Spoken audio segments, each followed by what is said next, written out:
Welcome to another episode of The Velvet Hammer. And here we go. Okay, so we have a flight in 2 hours. We're going to San Francisco, and what are we doing in San Francisco together? We're going to AAJ. And what is AAJ? American Association for Justice. All right. It's a trial lawyer bar. Okay. And we're going to go back in time to, this is my evidence folder here, a little fight I had at AAJ. Actually, one of many, but just one. You in a fight? A shocker. Shocker. And it always involves the same subject. You probably know what the subject is. It's not about food.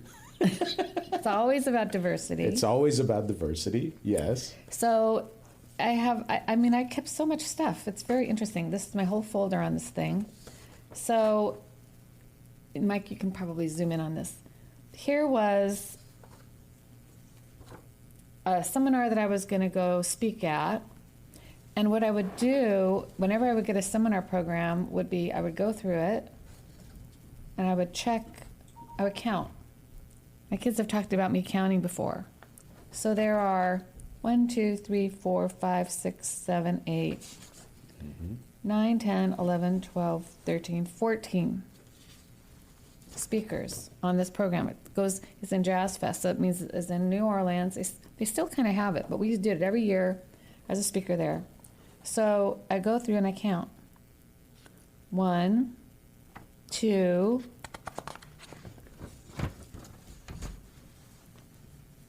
3. There were 3 non-white male speakers on this program. Well, 3 of 14. what year is that? This is. Although I dare you to go do it again. This was in 2009. 2009, okay. Mm-hmm. And then I would go through their trial magazine. And by the way, I love AAJ. They do fantastic work, and they are a huge presence in Washington, D.C., but that doesn't mean that they can't do better. Okay. And so I would go through, their magazine that comes out every month, and I would look to see how many articles I would count. And I would go through them. There were staff would write some articles. Mm-hmm. And then I would, okay, here's one, Bill. Bill wrote this article. It's 5 pages long. Jeffrey wrote this one. Who's Bill? Who's Jeffrey? Well, I'm just saying. Donald. Oh, you're just kind of calling them out. Stephen. Just calling out white men names. That's right. Mark. And I know most of them, and they're really good. Irwin. Oh. Irwin. And there you have it. No Mo? No Karen? No Lisa?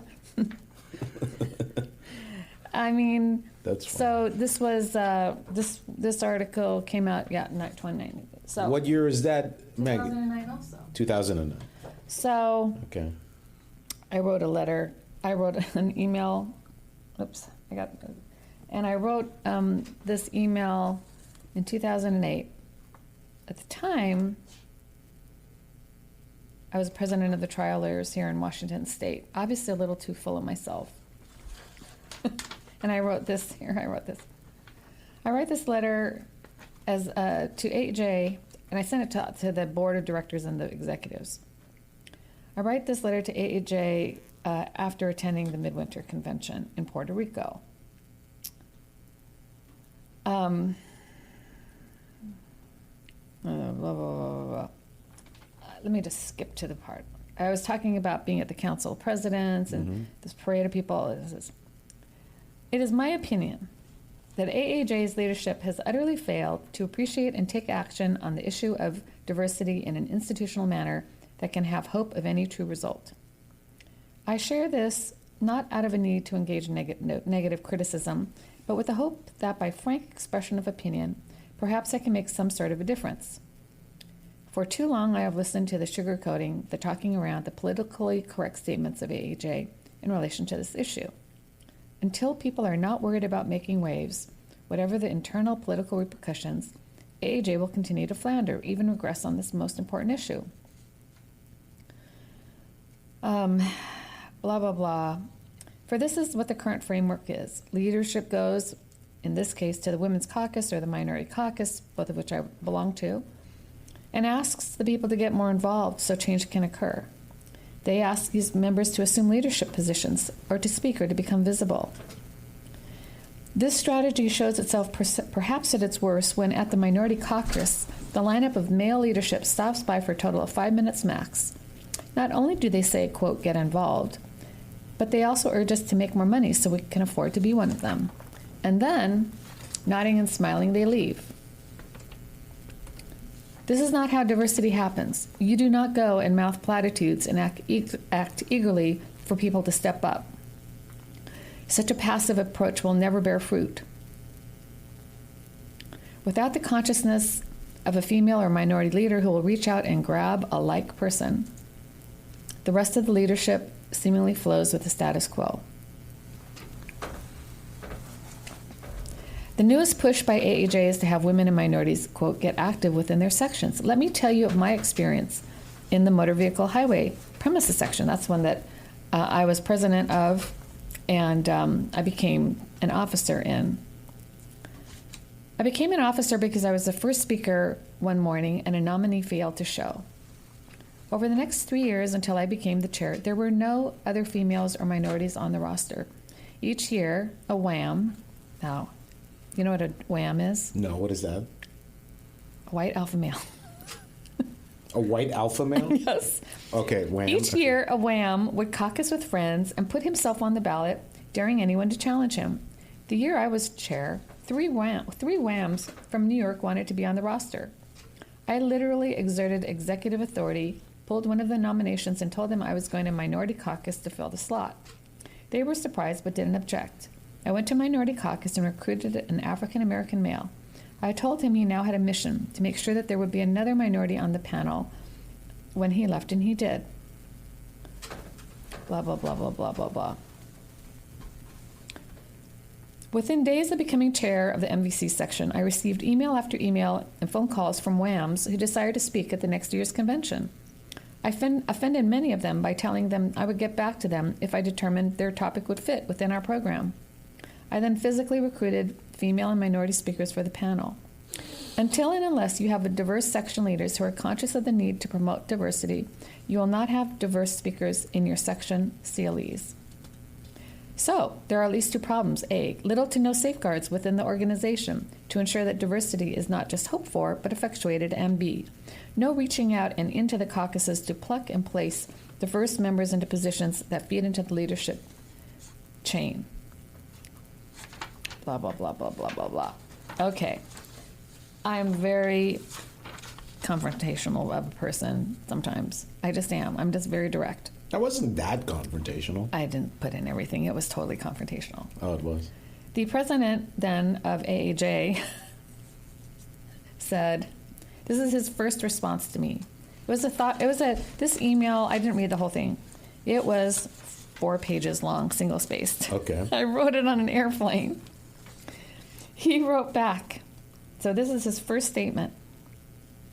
You're the first person who's ever called me an alpha male, with or without a racial adjective, or a WAM as you put it. I won't take offense because I do understand and share your frustration.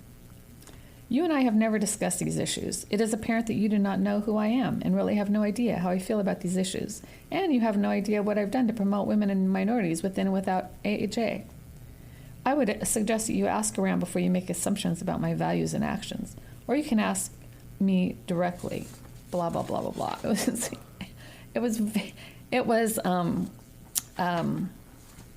Yeah. So I, of course, responded. I never don't respond. Yeah, I know that. I always want to have the last word. Yes, you do. And basically, again, it's a 3-paragraph. I'm not going to read it, but I just want to read a little bit. I am not within the inner group of AAJ and am not vested in having to be delicate with my concern, like so many others who wish more could be done, perhaps, who even quietly try to get things done, but who run into institutional roadblocks. I am that focus group participant who has a different perspective than you do for whatever reason, the one you may not want to hear but need to hear in order to get it right. I am rattling the cages and hoping you will see beyond the initial feeling of being personally attacked to my true purpose of promoting radical internal examination and proactive correction of AAJ's diversity problem. Okay. I mean, this continues on, but What do you want to talk about? I'm going back to AAJ. A lot of people don't like me because this is how I am. A lot of people at AAJ don't like you? Certain Or people. just generally speaking, people certain don't like you? people. Certain people at AAJ don't like me. Oh, that's their problem. Okay. But what do you want to talk about? I want to talk about when you are in an institution Okay. and you want there to be change. Yeah. There's a politic way to go about it. Yes. And then there's the non-politic way. Mike, which way did I choose? The non-politic way. I just think that was actually politic. The reason, Well, there's different degrees of politics. Yes, she's using a political tactic, which is attacking by the front, as opposed to most politics come from the back. Oh, that's right. Okay. They try to like sneak in So true. and mix it up within the institution itself. Where Karen went frontally and just slammed through the front door. Attila the Hun. Yes. Not Sun Tzu. Attila the Hun. Yes. And that works sometimes. But like in this instance, I feel, at least from what you read, he just went with the stock answer of, I do so much, you don't even know what I'm doing. And how could you accuse me of being like this when I'm not like this at all? You can talk to all of my female friends, and they will tell you that I have lots of friends that are of minority groups, and I've promoted 2 or 3 of them throughout my entire career. Yeah, I mean, that's what they're saying. That's how those people talk. so what happened was, and I lost a friend because of this, because she was also in the circle of presidents, and she basically went to them and said that I didn't speak for her, and that she was embarrassed or apologized for my behavior. And I told her she stabbed me in the back, and I just cut her from my life. Goodness. So this was My in goodness. 2008.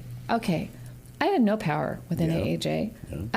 I had no desire to go, as you can tell, up through the ranks to become an officer in AAJ.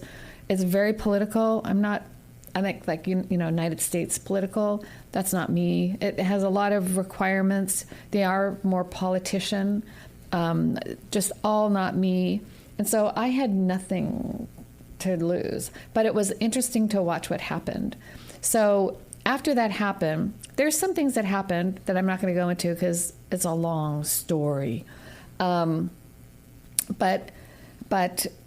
if you go back about 4 or 5 years ago, I was in a group, one of the most, and I think I might have talked about this once, one of the most, they have these litigation groups, which are very powerful and very, very good. Like if you want to go to a particular area of law, they have these groups, and these groups can become powerful. And I was in a very powerful one.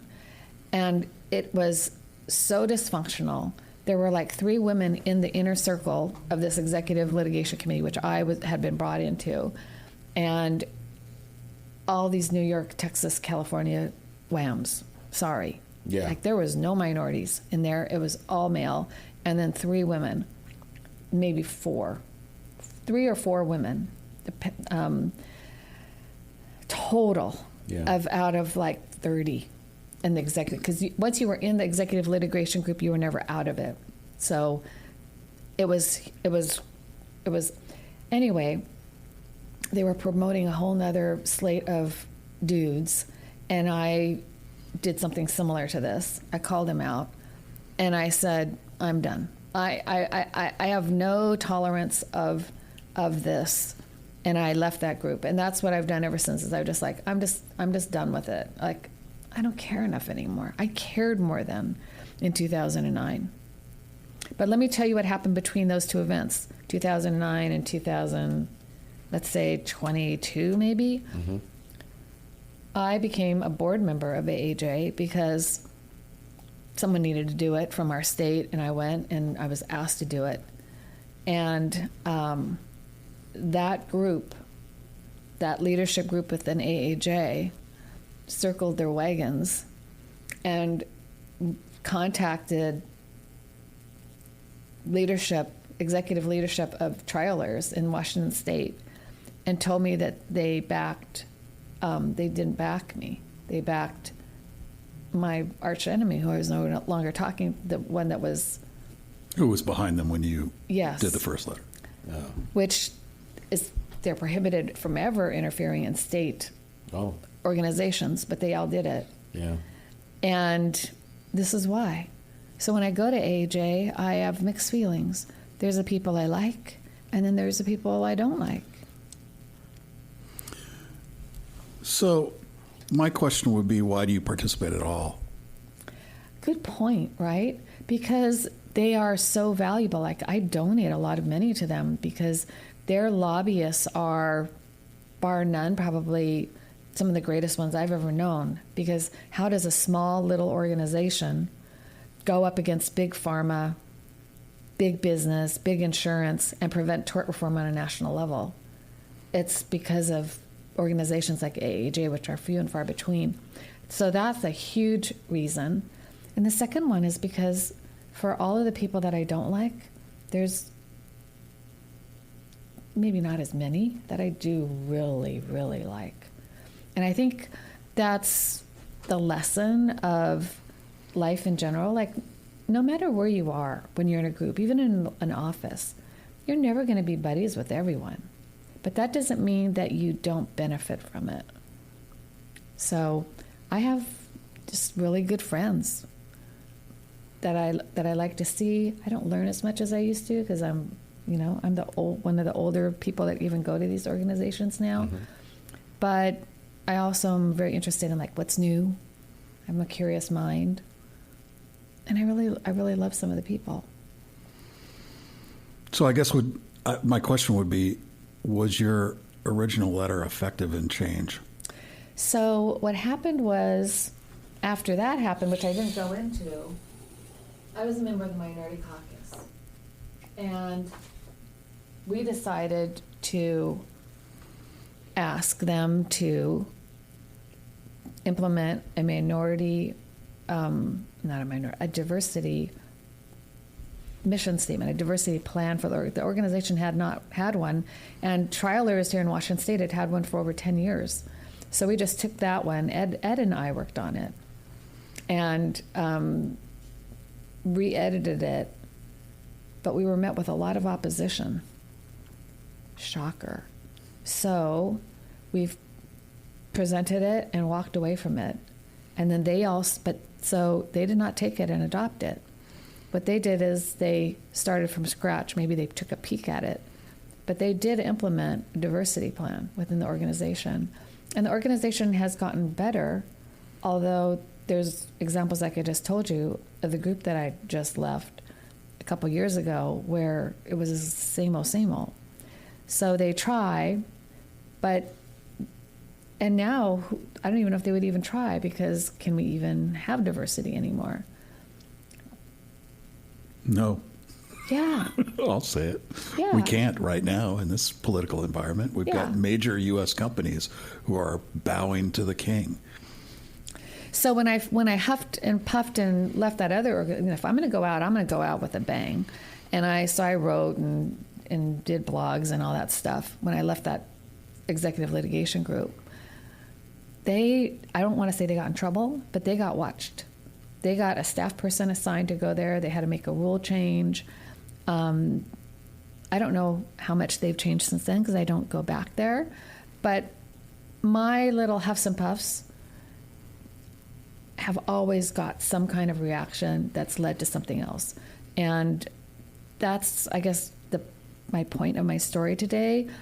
I could go sit there and become part of the process and, follow all the rules and be polite and just gently guide people. But that's not my way. My way, as was described by Gerhard Letzing, executive director of the Washington State Trial Lawyers Association for 30 years, was Karen throws bombs, and you better just hope she doesn't throw them your way.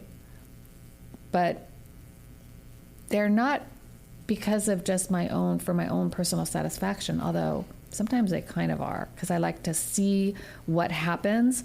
But I don't think that you can always make change peacefully. I don't. I think that you, a lot of times, have to just throw the bomb. The question is, what is your motivation? My motivation was like, let's make this world a better place.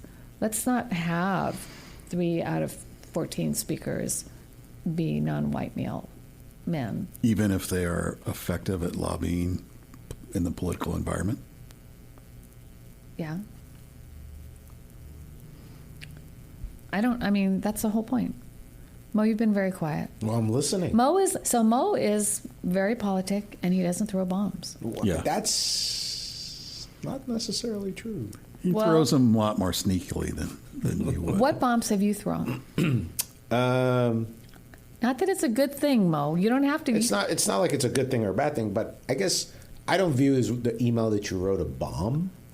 I just view your email as a very vulnerable and transparent call out to do something correct. That was what you perceived to be incorrect. I called them WAMs. I called the current president a WAM. By the way, I don't think alpha male is white alpha male. Okay, the white I get it, but like I don't know, what would you call me, a brown alpha male? I didn't come up with that. By the way, I didn't come up with that. Someone else did, and I thought, yeah, that's a good way to put it. But if you called me an alpha male, I'd be like, thank you for the compliment. But I don't know why that guy took the email the way he did. He wasn't just a guy. He was the president of the American Association whoever for Justice. he is, it was clear to me that he got very defensive. Yeah. And for the wrong reasons. And he had an opportunity to be like, hey, Karen, thanks for pointing that out. I just looked at the... Okay, but you've changed the subject. What do you want to know? You were supposed to tell us if you've ever thrown a bomb. I can't believe that you have. You might have thought of the bombs you could throw. No, I have thrown bombs. I just can't right now in the middle of the podcast remember precise examples. He hasn't. I'm telling you. That's I'm not gonna call accurate. You out on it. No, I'm not. I have. I cannot recall. I'm not talking about when you were 5.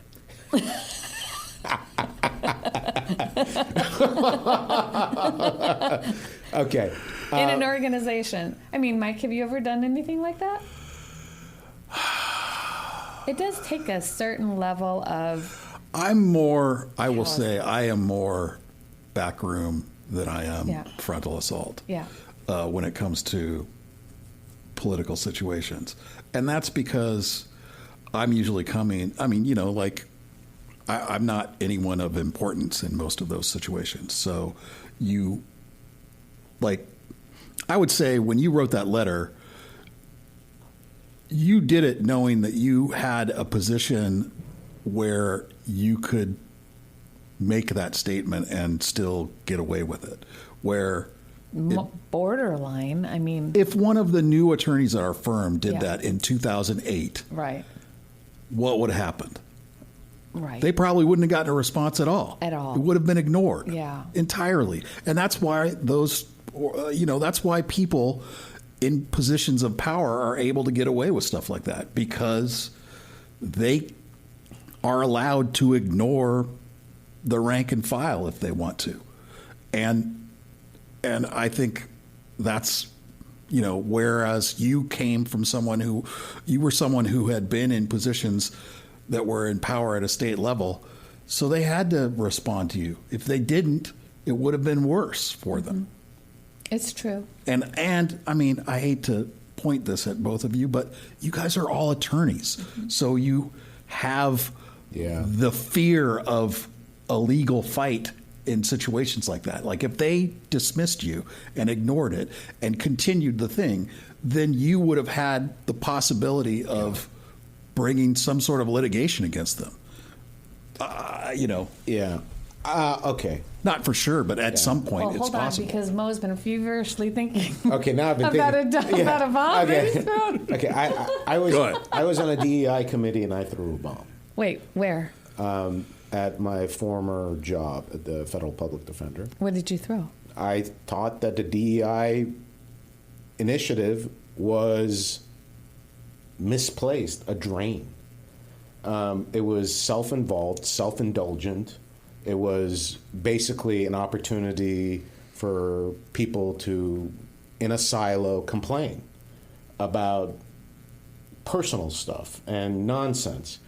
And the email I sent was that the mission of this institution is to help people who are poor, who can't access the courts. And none of our clients who are right now locked up at the Federal Detention Center care a lick about diversity, equity, inclusion. They want to know, how the hell are we going to help them? And so sometimes I think these diversity initiatives, in my view, become something that is totally untethered from mission. So that's when I threw a bomb, and it caused quite a bit of ruckus because I'm a diverse person. I come from a diverse background. You weren't saying that you believe that there should not be any DEIA. Well, you're saying that you need to have a good mission. No, I was saying that, and I was making a larger observation, that everybody got caught up with the DEI issues in 2019, 2020, with the Black Lives Matter movement. It just, things started to move quite in a particular direction. And then what I started to realize was it's just moving for its own sake. And it's not really doing anything to advance a particular institution's mission, in my view, our mission. I don't know, and then I started to see examples of it in other organizations, and I was like, this has become a distraction. It's just to talk for talk's sake. So I don't disagree with the concept of diversity, equity, and inclusion. I think that where I started to throw bombs was that I started to be a counterpoint to the movement in very particularized circumstances. Yeah, because I just want to grab you by the throat right now. Because you're a little bit vague, and so I'm thinking, who are you? What do you mean, who am I? Are you one of Donald Trump's henchmen that are trying to get rid of all DEIA programs? No, absolutely not. Absolutely not. I just think that, sometimes organizations implement DEI for the purpose of people in the organization to feel good about themselves. They have really nothing to do about what the core problem with issues related to diversity, equity, and inclusion are. And they're not really serious about confronting it. But they put on the... That's what I would go with this, is that it's not just that, it's that they're implementing a policy for the visual of Yes, the visual. They're not, it's not an actual, they don't have the purpose of it doing anything. It's just there to say that they have it. Yes, and so when you go the only way you know this is if you get into a organization's committee and you start to hear people talk, and then you say, what are you guys talking about? This is all a waste of time. And so, I get the sense that, AAJ has the minority caucus. And I'm looking at it. I want to go visit it. AAJ has made a lot of strides since 2009. But I don't know what the minority caucus is really doing. I'm going to go this year, and I'm going to go spend some time.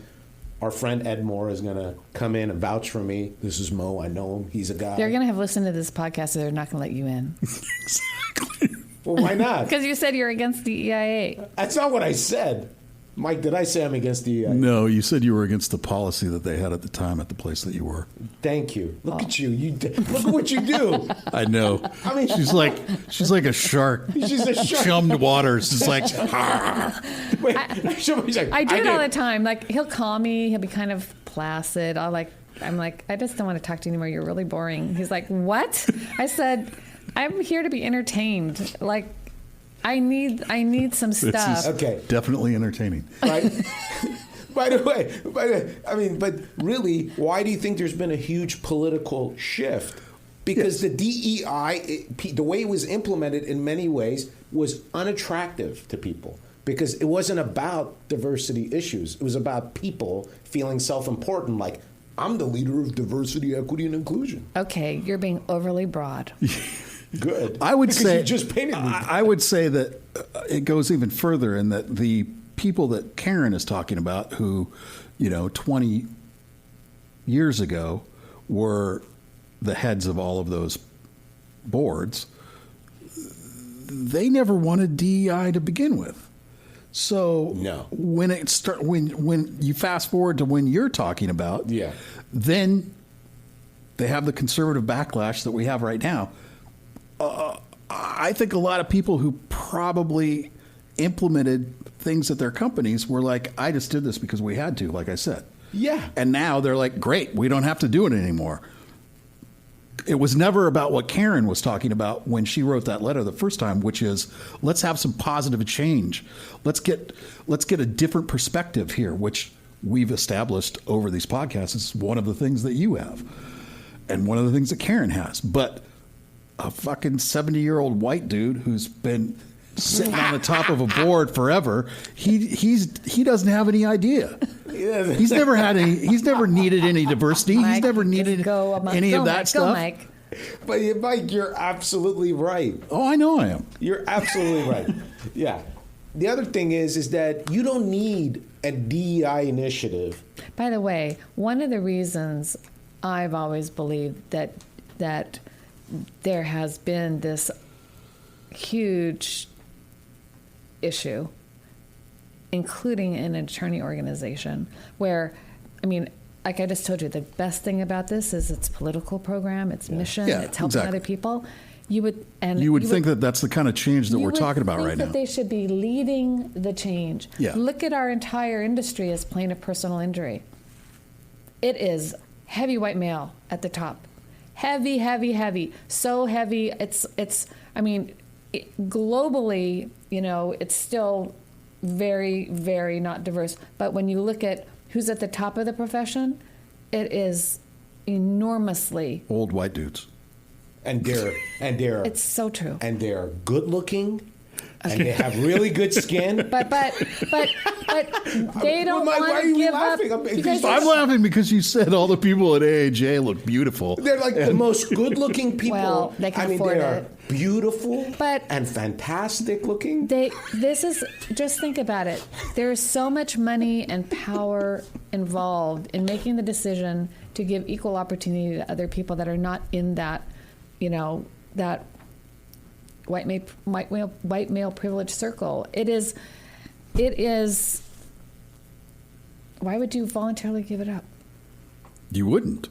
Right. I mean, that's what's.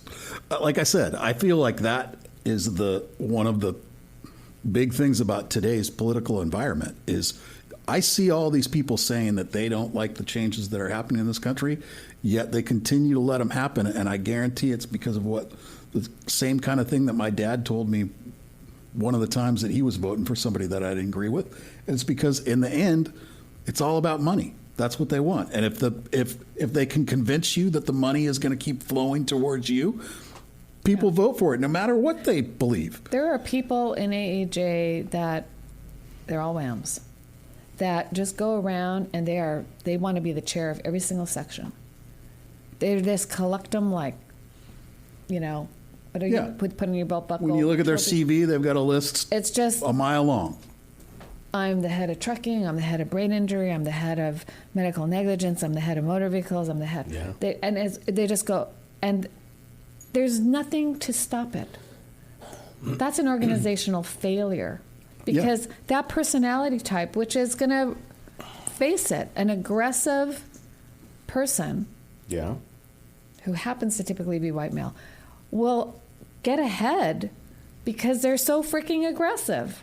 And if you don't have institutional safeguards, they're just going to go around and take advantage of every single opportunity. When I was the chair of this one section, which at the time was the biggest, it's like the day that I became the chair of it, I got all these emails, all from WAMs, saying that they wanted to be on the program a year, it would be like in August of the next year, to speak.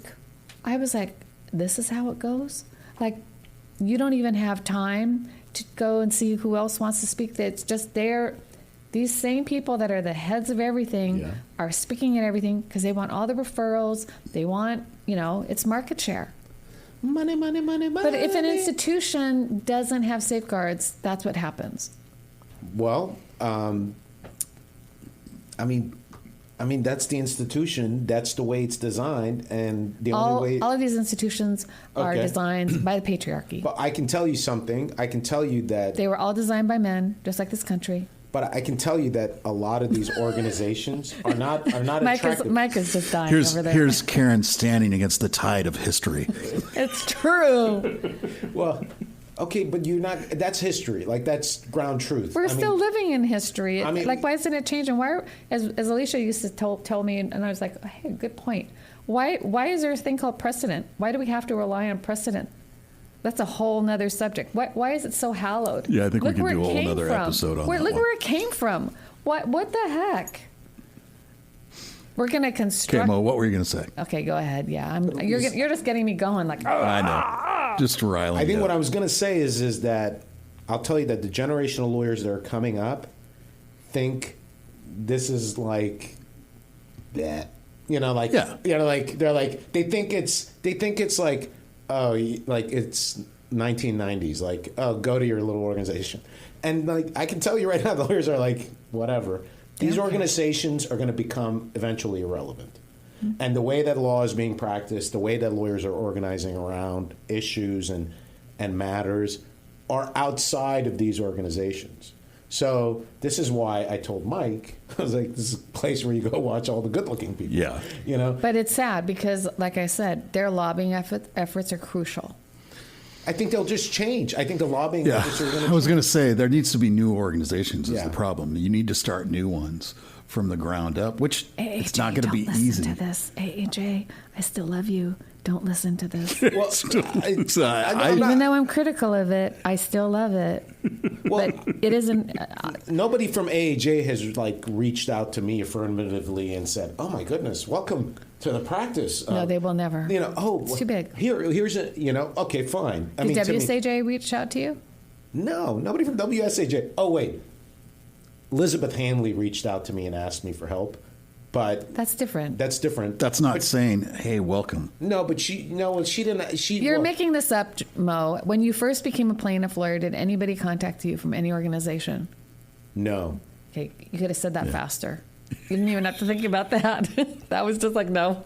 No, but maybe they just didn't know who the hell I was. No, it doesn't. Who cares? They saw that you were hired by Strip Matter, and trust me, they know who Strip Matter is because Karen bugs them all the time. That's right.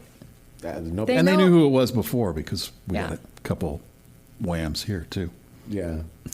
All right. Well, this is a, here we go. We're going off to see. We're going to San Francisco. The AAJs. And I But can't believe you think I'm a Trump supporter. well, it came out that No, way. I didn't say that. I mean, come on. I did. She did say that. We're going to be the best. Number one, we're going to be the best. It's huge. It's huge. But here's the final. Here's my final part. Okay. So I know they don't like me. The people that don't like me. The people that don't like me, and they probably know that I don't like them. But this is what I do at AAJ. So good to see you. How are you? Exactly. And thank God they have to wear name tags because You can't remember all who they WAMs are. look the same to me. Now I'm pretty distinctive looking. They know what I look like, but I literally can't tell one apart from the other. Can't believe you just said that they all look the same to me. I can't help it. It's true. And I don't think it's bad being an alpha male. Alpha male has nothing to do with it. WAMs, I said. All right, just saying. I wanna Alpha make- male's the second half of WAM. It's the second half of Wham. Like I said, I don't even I know don't where think I there's came up anything wrong with with being an alpha male. Okay, we're gonna have to do the alpha. We'll do the alpha male the next time. Yes. Exactly. You can, in the defense of the alpha I male. want an episode dedicated to Yes. the alpha male. Thank you. Okay. That's it. Well, that's all for today. Until next time.